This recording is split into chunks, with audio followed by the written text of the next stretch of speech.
ITV. Diana answering people's concerns in Buikwe district. Abatuuze beekalakasizza e Buikwe ne batuuka n'okuziba oluguudo lwe basimbyemu ebitooke n'emiti era ne balabula okutuusa obulabe ku muvuzi w'ekidduka yenna bwe kanaatanda n'asimbulawo ebitooke bye basimbye nga bagamba nti bakooye enguudo ezikolebwa obubi. Abatuuze balumirizza abakulembeze ku ggombolola y'e Buikwe maduuka g'e Kasubi ku luguudo olugenda e Ngogwe nti bwe baviiriddeko n'ebbeeyi ya sooda okulinnya kati bo tebakyasobola kumugula kubanga ensimbi ze bandikozeemu enguudo bazeekamiriramu sooda. Embuto zeze bagezza zokka. Abana bazitakulira eno batakula. Babuza soda. Bakugamba soda abali bamunywedde. Diana Mutasingwa lwakyavuddeyo. Bangi bagamba nti ekifo kya Umane MP twalonda bubi. Ate ekifo kya MP omukyala abaddeyo takoze eki takoze. Bwe nalaba nti Buikwe district tulakinga Umane MP omutuufu asobola otukolera omukyalo omukozi nange nenvaayo nengamba nti nja kubeera mu lwokaano lwa Umane MP.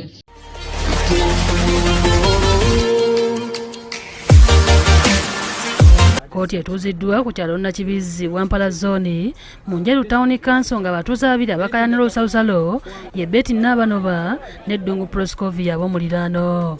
Nabanoba yawabira Ddungu mu kooti naye yali yasooka okugenda mu kooti etawula enkayana z'ebibanja Tribunal Court ng'agamba nti Nabanoba yamalayo poloti ye ng'azimba n'atuuka n'okuyingira ewuwe kumpi fuuti 2 nga ne Nabanoba agamba nti yamalayo bumazi poloti wabula teyayingira wa mulirwana we. Era sikange wano ekikomera wo kiyitawo wenkoma wano wewatagula boys ebyo tubireke nenga tubabulidde mu ntandikwa leero tetuze kusala musango wabula tuze kuzuula. Okuwulira omusango kubadde mu maaso g'omulamuzi Mukanza era nga yeewuunyizza abantu ab'omuliraano okwetwala mu kooti omusango ne gumala emyaka egiswa mu 10 nga tegusalwa. If that road is sitting on a straight line of 180 degrees horizontally. Abayinza otubuzabuza nga kwogera oluzonto simanya luzanto simanya. Diana Mutasingwa atambudde kyalo ku kyalo ng'ateekawo ebya munno mu kabi olw'okuba agamba munno mu kabi ye munno ddala.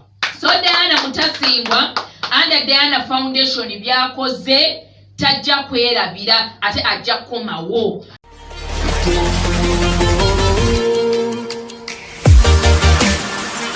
Tulina Minyakiira mu district y'e Buikwe abakyala baayo gye bategeereza ng'olugambo bwe luyitiridde ku kyalo kyabwe ng'abasinga n'ebyokola babivaako badda mu ŋŋambo. Abakazi bakuno baatutamaye bamanyi atazaalayo bamanyi mukagundi ajjuza toyi. Twegamba engambo ziyitiridde. Engambo ziyitiridde ku kyalo Naminya.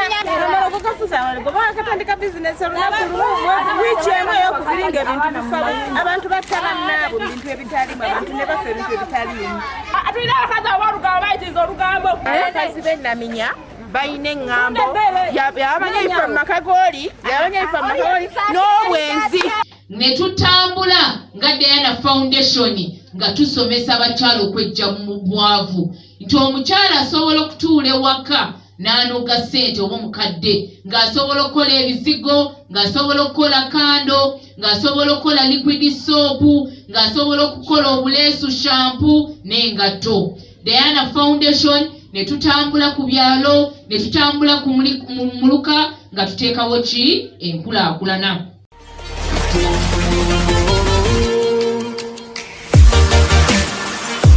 Ekyalo Buyoka mugombolo yenajja mu district y'e Buikwe awasadaki bw'omwana Mariam Nabiryo eyali mu myaka 6 kyali kinyogovu olw'ekikolwa kino ekyabatuuka ku ntandikwa y'omwezi guno.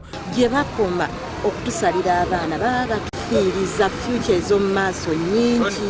Oluvannyuma lw'abatuuze okubaako abatuuze babiri mu kitundu be bateebereza okwenyigira mu ttemu lino ng'era bano babakonera ennyumba n'okusaawa ebirime byabwe okuli Salimu Walyahula ne Robert Kyakonye ng'era bano poliisi ekakasiza nga byabakwata nga bwe bakyagenda mu maaso n'okubuuliza nga singa kinaazuulibwa nti ddala beenyigira mu kikolwa kino bajja kuvunaanibwa. Abatuuze abadde mu lukiiko oluyitiddwa DPC wa poliisi y'e Lugazi Paul Kakamba n'abakulembeze abalala ab'ebyokwerinda bategeeza nti omwana ono yabeeranga nnyo ewa Walyahula ate ng'ekiwuduwudu kye kyasangibwa mu nnimiro ye nga tekiriiko magulu, emikono, ebitundu by'ekyama n'ebyenda. Abamusaddaaka baasala omutwe ne bagujjako ne bajjako n'obwongo akawanga ne bakatemamu ne batwala obwongo ne batwala n'emikono ne bamusalako n'ebitundu by'ebyekyama. Okunona amazzi abaana abawala olwokuba oluusi bafuna ebizibu mu kkubo oba oluusi bafuna n'abantu okubatta nga twagala okulaba nti omwana bw'aba agenze ku luzzi nga boholo eri kumpi.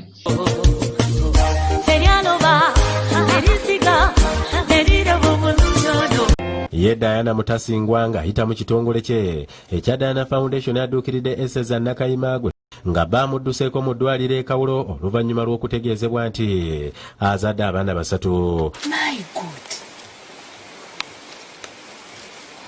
God, sikirabanga kino. Oyonsa omu omulala bw'okino obunsa bwonna. Ono gwe tusanze ku kyalo Gomba enajja mu Buikwe agamba nti yafuna abazira kisa abamujja mu ddwaliro wabula ng'embeera gy'alimu yali mbi ddala. Mubaawo mutya? Okubaawo mbeera wombaire mpakasanga kufunako obusente n'abayiga ndaba abacunga we tuli wano. Alina omugatte gw'abaana 7 nga mu bufumbo gye yasookera bayafa n'amulekera bamulekwa 4 wabula balamu be ne bamugoba mu maka. Nenoonya ennyumba ey'okupangisa nga sirina buyambi bwonna muzira kisana mpaka n'akayumba. Amuwadde amata, emmere, sabbuuni, sukaali n'ensimbi enkalu n'asuubiza n'okumupangisiza ennyumba akulizeemu abaana. Tugenda kulaba ekitusobola okukola. Katonda amuyirize waatoyire. So nze mbasaba Diana Mutasingwa mumuteekemu obwesigwa ajja kubakolera, mumuteekemu obwesigwa olw'okuba byakoze byeyogerera. This is ITV Uganda.